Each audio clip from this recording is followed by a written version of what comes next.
প্রতি বছর এই দিনটার জন্য বাঙালি অপেক্ষা করে।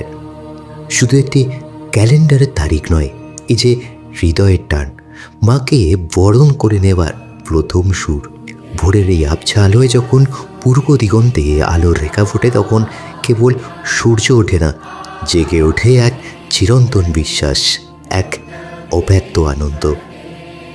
এই পবিত্র লগ্নে আমরা অনুভব করি সেই শক্তির জাগরণ, সেই মাতৃরূপের আগমন যা আমাদের ধমনীতে প্রবাহিত।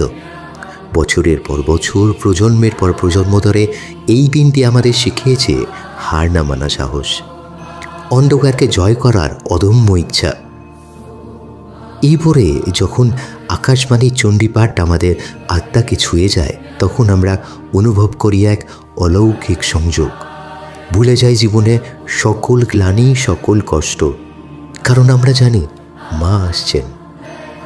তার আগমনে সকল অন্ধকার দূর হয়ে সকল ভয় কেটে যাবে। তাই আজ এই মহালয়ার পূর্ণ প্রভাতে আসুন আমরা সঁপে দিই আমাদের সকল বিশ্বাস, সকল প্রার্থনা। প্রস্তুত করি আমাদের মন, আমাদের আত্মাকে, কারণ মা দুর্গা আসছেন সকল শুভ শক্তিকে নিয়ে এক নতুন আশার আলো জ্বেলে দিতে।